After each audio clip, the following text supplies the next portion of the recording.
In the vast grasslands of Kenya, an aged male lion once known as the formidable ruler of his pride roamed alone. For a decade, he had led his pride with unmatched strength, navigating droughts, rivalries, and the daily challenges of survival. His thick, dark mane and sharp gaze had long commanded both fear and respect across the savannah. However, time spares no king. As the lion aged, his once powerful frame grew lean and fragile. He could no longer contend with younger challengers, and ultimately, he was dethroned by a younger, more vigorous male. Rather than fight to the end, the lion withdrew from his pride with a quiet, dignified retreat into solitude. Survival as a solitary old lion is precarious. Without the protection of a pride, he faced escalating threats from hyenas and leopards, both of which trailed his weakening steps, ever alert for an opening. Each day under the scorching sun became a battle for mere endurance. His breathing grew labored, his legs unsteady, and the scars of past battles began to reopen under the oppressive heat. One day, in search of shade, the lion approached a lone acacia only to find it already occupied by 3 adult leopards. Despite his frailty, the lion attempted to approach, driven perhaps by desperation or fading pride. The leopards reacted aggressively. One launched an attack, biting into the lion's front leg. Blood poured from the wound, and the lion, though overwhelmed by pain, retaliated with one final surge of defiance. His roar, less powerful than in years past, nevertheless startled the leopards into retreat. Severely wounded and alone, the lion collapsed beneath sparse grass, his injured leg swelling and bleeding profusely. Days passed. The wound showed signs of necrosis, and infection spread rapidly. His front legs weakened, and he was no longer able to support his weight. Deprived of the ability to hunt, he survived only on occasional water and sheer will. Eventually, his leg deteriorated to the point of near amputation, the lower portion virtually detached. Yet, remarkably, the lion continued to drag himself forward, propelled by instinct. It was during this lowest point that a passing local man named Keto noticed the lion while driving home. Moved by compassion, Keto approached cautiously and observed the lion's critical condition.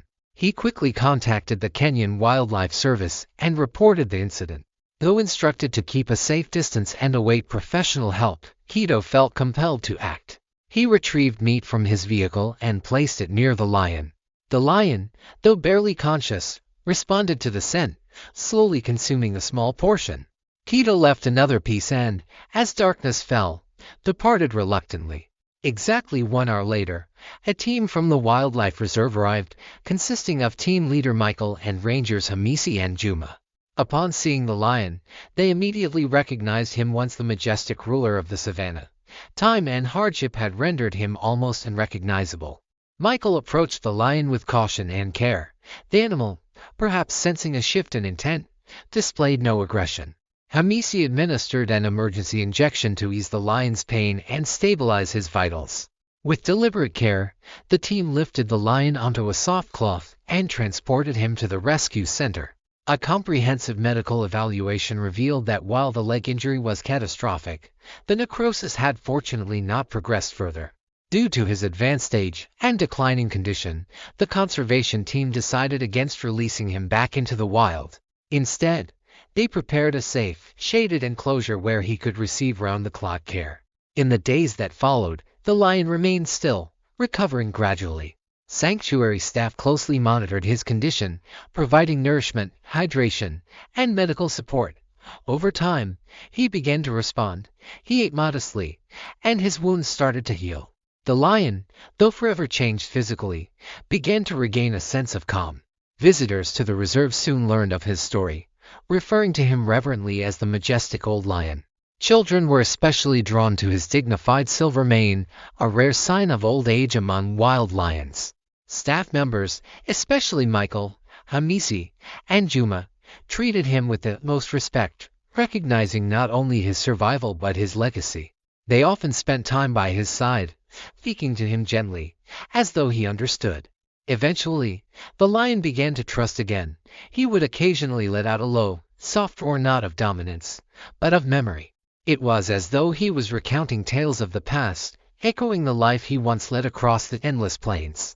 Under the care of the reserve, the lion lived out his final days in peace. His story became a symbol of endurance, the fragility of power, and the deep connection between man and beast. He was no longer a predator, but a legend, one whose final chapter inspired compassion and awe in all who came to know it.